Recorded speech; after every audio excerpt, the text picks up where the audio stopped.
Hello, I'm David Campbell, and I'm very pleased to be at this wonderful new shop called Clarinet and Flute London. They've got a fantastic array of instruments here, and I have to say it's my first visit, but I'm dead impressed. I'm also here to talk about Yamaha clarinets, because about 4 years ago, after many years on buffet clarinets, I made the switch to Yamaha. And we'll talk a bit about choosing instruments in a little while, but it really was love at first sight. When I went and tried some Yamahas for the first time in many, many years, first sound that I got from these very instruments, it just really excited me. It makes a warm sound. It is very compact. It fits in well in ensembles and orchestras, and yet it has the projection for solos as well. So I'm very proud and happy to be playing these instruments, and it's really changed my life. It's also meant I've had to change my cufflinks because of the Hamilton plate, this gold and copper material that is on the keys, which actually does change the sound. I was surprised that the same model in silver plate felt and sounded rather different. So if you're choosing an instrument, how do you do that? The thing I tell my students is always to have a fixed point of reference.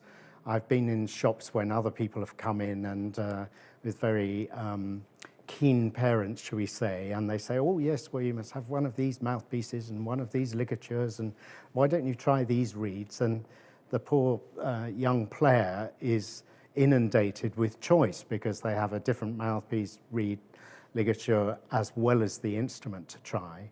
And I would always use the setup that you're used to and try that mouthpiece on a short list of instruments. I also believe that very quickly you adapt to the new setup, the new instrument.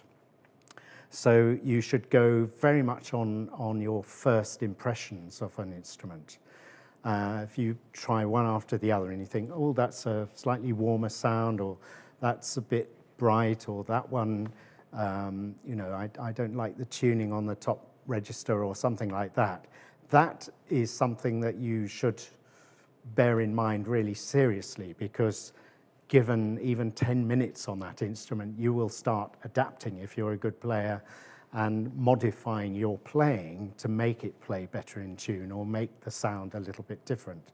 So that first impression is really very, very important. I would then narrow the choice down. So having had perhaps 6 instruments, 6 B flats to choose from, you then perhaps choose the best 2 or 3 and keep swapping those round, 5 minutes on each one for, I don't know, half an hour, 40 minutes or something, and just try lots of different styles of music too. You don't want something that plays very lyrically and, playing a Brahms sonata like,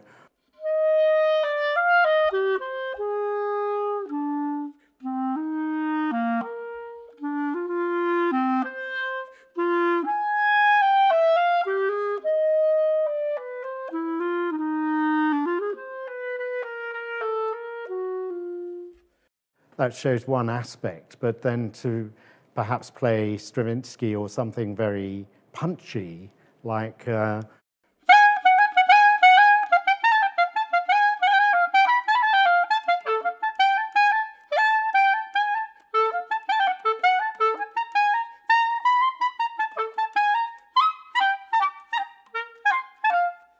gives a very different sort of idea of how the instrument responds, and you probably get a brighter and more punchy sound. And I like to find an instrument that will change its colors like a chameleon and adapt with the style of the music that you have to play. So there's a few ideas. I certainly, if you go out of the shop with a new instrument on approval, I certainly wouldn't contemplate buying a new mouthpiece or ligature or changing your reed type for at least a month or two, possibly 6 months, and really settle down with the instrument and get really used to it. And only then are you well qualified to think, well, yes, I need something that's a little more mellow, or something that's a bit freer around the top notes, or something like that. So take a lot of time. It's going to be part of you for many years to come, and a rushed decision might well be regretted. But I hope that's useful information for you.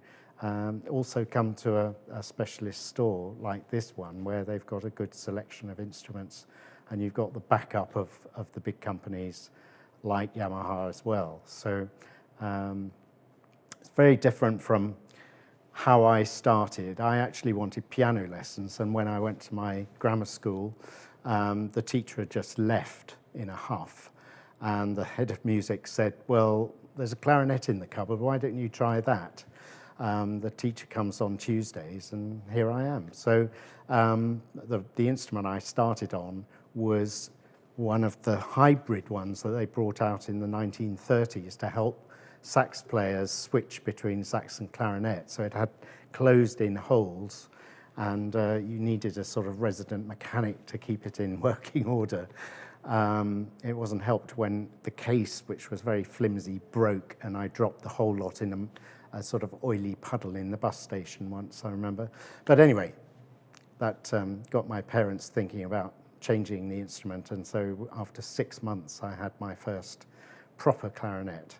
And here I am 40-something years later. So enjoy it. It's a wonderful instrument, and if you already play, give these a go. This is the CSG-3 Hamilton plate, which means the gold thing.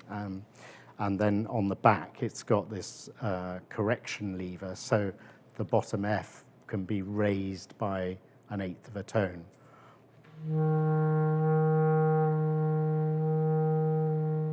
So instead of being just a little bit flat at the end of your Brahms sonata or the slow movement of the Mozart clarinet quintet, that note is on the A clarinet exactly in tune, or should be, with the cello.